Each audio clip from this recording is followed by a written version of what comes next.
E fala aí galera, primeiro vídeo aqui do canal. O nome do canal é meio esquisito, né? Varão Capa Preta, mas é porque eu sou um cara cristão e na igreja o pessoal fica se chamando de varão, de varoa. E eu sou Capa Preta, sou torcedor do Rio Branco e hoje eu vou falar sobre a história do Rio Branco Atlético Clube. Primeiramente, vamos fazer um resumo do que é o Rio Branco, né? Aqui no site do time diz: o Rio Branco é o maior campeão do Espírito Santo, com 39 títulos, sendo esse último, o 39º, esse ano de 2025. E dono da maior torcida do estado. Fundado na cidade de Vitória em 1913, é um dos clubes mais antigos e tradicionais do Brasil. O Rio Branco também é conhecido como Brancão e Capa Preta e manda seus jogos no estádio Kleber Andrade, em Cariacica. O clube tem grande tradição no cenário estadual e nacional, tendo disputado o Campeonato Brasileiro da Série A, Série B, Série C e Série D, além de Copa do Brasil e Copa Verde. A história é assim: impedidos de jogar futebol nos clubes da elite financeira de Vitória, aqui no Espírito Santo, os jovens Antônio Migas, José Batista Pavão, Edmundo Martins e Nestor Ferreira Lima resolveram fundar um time. A ideia era criar um clube que aceitasse pobres e negros. A história do Rio Branco é linda, cara. É uma história que é contra o racismo. Bastava ser bom de bola e ter amor ao time para entrar. Olha que legal. A primeira reunião para a fundação do clube aconteceu no Parque Moscoso, lá no centro de Vitória. E depois, em uma segunda reunião, dessa vez na Rua 7, também no centro de Vitória, era hora de oficializar o clube. Nascia ali no dia 21 de junho de 1913, o que viria a ser o maior clube do Espírito Santo. Primeiramente, o time foi batizado Juventude e Vigor, já que reunia jovens entre 14 e 17 anos. As cores inicialmente eram verde e amarelo, em alusão ao Brasil, que é onde a gente mora, né? Bobão. É... Pouco tempo depois, os garotos amadureceram e decidiram por mudar o nome. A decisão, em uma reunião realizada em 10 de fevereiro de 1914, foi rápida. Optaram por homenagear o chanceler José Maria da Silva Paranhos Júnior, conhecido como o Barão de Rio Branco, responsável pela modernização do país na época. Com isso, o nome do clube foi alterado para Rio Branco Futebol Clube. Anos depois, passou a ser chamado Rio Branco Atlético Clube, que é algo que está até hoje. Se você reparar aqui na logo, ó, tá escrito RBAC, que é Rio Branco Atlético Clube. É claro, né, bobão? Em maio de 1917, um ano antes do primeiro título estadual do Rio Branco, as cores verde e amarelo foram substituídas pelo preto e o branco, que são utilizadas até hoje.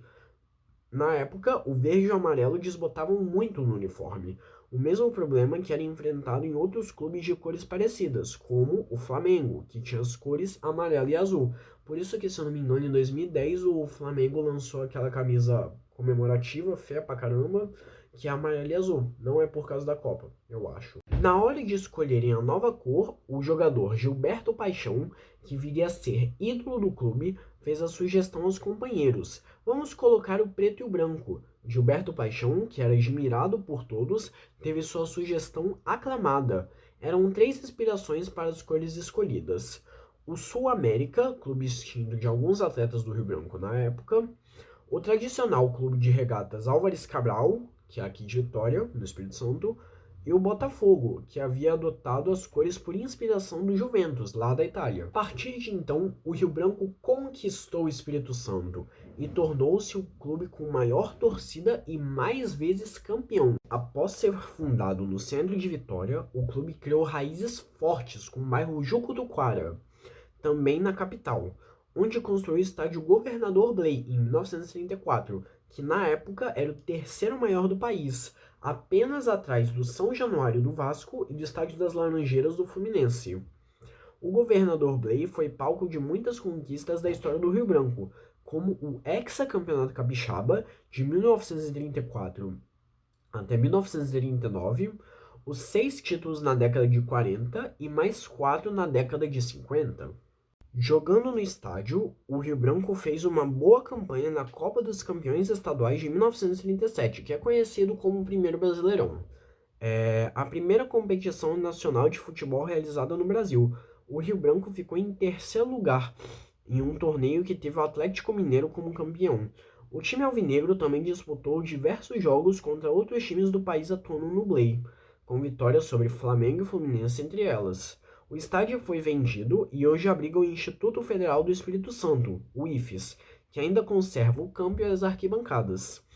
Em 1983, o Rio Branco construiu o estádio Kleber Andrade, em homenagem ao presidente do clube na época, Kleber José de Andrade, que foi o idealizador do projeto. O estádio fica na região de Campo Grande, no bairro Rio Branco, que leva o nome por causa do clube. Jogando no Kleber Andrade, o Capa Preta fez campanhas históricas, principalmente no Campeonato Brasileiro da Série A. No Brasileirão de 87, o clube quebrou um recorde histórico de público em uma partida de futebol no Espírito Santo. 40 mil torcedores na vitória Capa Preta por 1-0 sobre o Vasco da Gama. O clube manda seus jogos no Kleber Andrade até hoje. Em 2024, o Rio Branco iniciou uma nova era de sua história, com a chegada da SAF. O futebol do clube passou a ser gerido no modelo de Sociedade Anônima de Futebol, que para quem não sabe isso que significa SAF, possibilitando novas oportunidades de crescimento com a entrada de novos investidores. Com a estrutura de governança nos moldes dos melhores padrões empresariais, o futebol do Rio Branco passou a contar com um time de executivos, com decisão exclusiva e investidores com um histórico de sucesso e credibilidade, como, por exemplo, mais recentemente o Marcos Boaz. Logo nas duas primeiras temporadas de SAF, após o investimento em infraestrutura e trabalho de qualidade do elenco, o Rio Branco conquistou o bicampeonato estadual, que foi 2024 e 2025, feito que não acontecia há 43 anos. Com as conquistas, o clube retornou ao cenário nacional e garantiu vaga no Campeonato Brasileiro da Série D e na Copa do Brasil por 2 temporadas, 2025, que a gente ganhou o Capixaba de 2024 e foi para a Copa do Brasil desse ano, e 2026, que a gente ganhou o Capixaba desse ano e vai para a Copa do Brasil do ano que vem. Na base, o time sub-20 também retornou ao cenário nacional, conquistando vaga na Copa São Paulo de Futebol Júnior após chegar na final das duas competições estaduais disputadas em 2024, que é o Capixabão, que é o estadual, e a Copa Espírito Santo, que é a Copa do Estado. Não muda muita coisa, mas muda um pouquinho, enfim. No estado, o time tem mais de 91 títulos. Eu vou deixar os títulos do Campeonato Capixaba aqui. Se quiser ver, pausa. Da Copa Espírito Santo, a gente tem um título, que é em 2016. No extinto torneio Início do Espírito Santo, a gente tem 24 títulos. Na Taça Cidade de Vitória, a gente tem 27 títulos. E na Série B do Campeonato Capixaba, a gente tem 2 títulos, que foi em 2005 e 2018. De acordo com meus cálculos, as participações do Rio Branco em campeonatos nacionais somam 35 participações, que foram 13 vezes no Brasileiro Série A, 4 vezes na Série B, 5 vezes na Série C, 4 vezes na Série D, 6 vezes na Copa do Brasil e 3 vezes na Copa Verde. O maior artilheiro da história do Rio Branco é o jogador chamado Alci Simões, com 213 gols. O maior público da história do Rio Branco e da história do estado também, se não me engano, né? Foram 40 mil pessoas no Kleber Andrade, que na verdade foram 32.328 pagantes, mas teve gente que conseguiu pular o muro do estádio para assistir o jogo, que foi na vitória do Rio Branco por 1-0 sobre o Vasco no Brasileiro de 87. E um jogador do Rio Branco também já bateu um recorde mundial, que foi o goleiro Jorge Reis. Em 1971, ele ficou 1.604 minutos sem levar gol, marca que na época lhe valeu o recorde mundial. Ainda hoje, Jorge Reis é o terceiro goleiro da história do futebol mundial a ficar mais tempo sem levar gols. Então é isso, galera. Obrigado por assistir esse primeiro vídeo, né? Eu espero que vocês tenham gostado. Se você gostou da história do meu clube, deixa o like aí, se inscreve no canal. Eu sei que é bem chato ficar pedindo isso, eu te peço perdão. Mas se você quiser, claro, deixa seu like, se inscreve no canal. E talvez eu vá no jogo contra o Nova Iguaçu na Série D nesse sábado. Tudo vai depender se meu pai conseguir ou não. Mas aí, se eu for, vou gravar um vlog pra vocês. E é isso. Falou. Tchau.